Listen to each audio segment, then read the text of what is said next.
I have just felt compelled to talk to you about this. You can tell it has a tender place in my heart. Meet Marilyn, otherwise known as the K-pop grandma. She talks about how falling in love with BTS changed how she sees the world and the emotional reason why she decided to start her own YouTube channel. This is Speak Ourselves. So, can you tell me how your daughter Rachel introduced you to BTS? She said, "Mom, there's this group that you really need to hear. Here's a song. It's called First Love, but it's about a piano." And she had, like a lot of young adults, struggle a little bit when they're at college, at university, because it's a different life. And she had some struggles, and she really wanted me to listen to that song. And she said, "You know, Mom, they talk about mental health." And then it was blood, sweat, and tears. Let me tell you, blood, sweat, and tears should never, I hear so many people say that's the first one they were introduced to. I don't think you should ever be introduced to BTS with blood, sweat, and tears, because it's so much, you know. It overwhelmed me. It overwhelmed me in so many ways. Like, first of all, that video is so cinematic. The storyline, you know, it made me delve into Damien and Herman Hesse and the reason why he wrote what he did, you know, and it's a real story of good and evil and facing the good parts of yourself and the bad parts of yourself. And so by the beginning of, I would say 2017, I was in. I was learning their names, I was learning things about them, and the more, just like everybody else. But as you learn about these men and the lives they lead and the things they've overcome and their desire to grasp being role models, it's something so different than I was used to. So you said that BTS changed how you view the world, which is such a massive statement. Could you tell me more about that? Sure. I was born in 1957, just right in the middle of the baby boom. I think people born in my generation, and there's nothing bad about it, but we were raised to feel that America is special, especially in the 50s, 60s, 70s. You know, most states had individual cultures, and some still do, but there was a real difference in states. And so I think for us as a generation, we didn't have a worldview. And so as I started listening to BTS and delving into them and their backgrounds, if you look past the music and you look at the things that they talk about and express, it can't help but make you realize that everyone are people, you know. And I realized the U.S. doesn't have the corner on talent.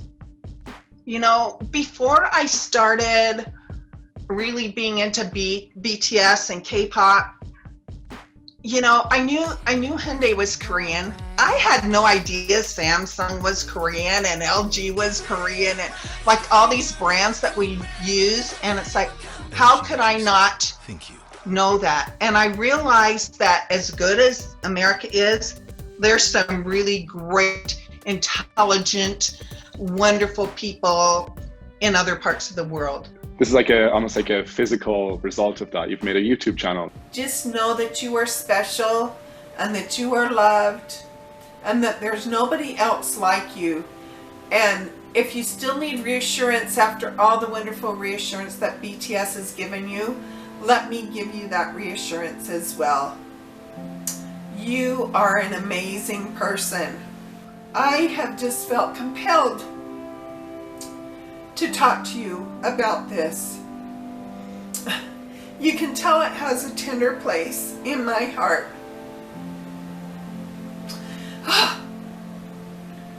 Now I'm gonna mess up the makeup, you guys. Anyway, Please be kind to people. Please do what you can. And if you aren't feeling good about yourself, do what you can to seek help. Even if it's reaching out to me, I would love to just give you a little pep talk. You know, growing up for me was tough. My parents divorced when I was 13 in 1970. In 1970, people didn't get a divorce. And I had friends at school whose parents wouldn't even let them associate with me. I had some really good influences, and I had two wonderful grandmothers who just loved me unconditionally, and Mom was gone a lot because she was trying to support us and do the things that single moms do. I said to Rachel, you know, I think I want to do a YouTube channel. I think combined with the message of BTS, I can be an influence of good womanhood, you know, of someone who maybe not have the perfect life, but I've got wisdom and I've got love. I can just help people, mainly because of the influences of my grandma Martha and my grandma Margie. I became the K-pop grandma because I wanted to have that type of unconditional support for others that I got from those wonderful women. And what have been some of the highlights in terms of reactions you've gotten from your viewers? Oh gosh. So I got one about a month ago from a young man that said, my grandpa just passed away and you remind me of him. Thank you so much. And older women too, you know, like I got a comment from a lady in Paris, 72 years old, who's A.R.M.Y, and she said, I'm so happy I found you. You know, I find that and I get comments that say, you're so pure, you're wholesome. Thank you so much. Thank you. And they come from every place. I had 45 countries from every single continent. That 17-year-old girl back in 1974. Of course, we've got the technology. I'm happy. I'm so happy. I'm really so happy. I thank God that I live in 2020 and have this technology, you know? And my channel is small. It's little. I don't even have 2,000 subscribers. It's just a little thing. But that's okay because I'm doing what I set out to do. And that's what matters. And so what message do you have for viewers? And I have to ask, what message do you have for your 17-year-old self? First, to my 17-year-old self, Marilyn, it's okay.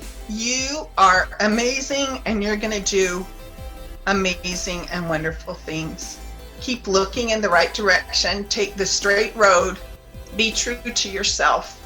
And to everyone else, I would give them that message, but I'll say this. Set goals, but don't set expectations. Expectations will ruin you. And I had someone once say to me, well, what's the difference? Well, a goal is saying, I'm going to go to college and I am going to get a degree in this. An expectation is, I'm going to go to Harvard and I'm going to graduate in the top 10% of my class, and I am going to get a job at this and that, and I'm going to do this by the time I'm 25. And life happens, other people happen.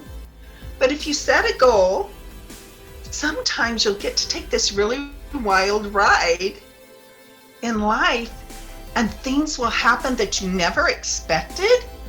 And oh my gosh, it's like better than you ever could dream. When adversity hits, you have two responsibilities. The first one is you take that and say, what can I learn from this? You know, and sometimes adversity happens because of choices we make. Sometimes it's nature. Sometimes someone else screws with us and, you know, makes life awful for us. But we can always learn from that. We can always learn from that. Look at the pandemic. Where would we have gotten dynamite from BTS if it weren't for the pandemic? Would we be getting beat? No. Rotten time Everyone hates it, but they turned lemon into lemonade. There you go. That's philosophy according to the K-pop grandma. I'd like to give a special shout out to my purple patron, Sugar Cookie OT7. I'm so grateful, it means the world to me, I can't thank you enough. If you too would like to support me and my work on Patreon, you can do that by clicking the link in the description below. Thank you so much.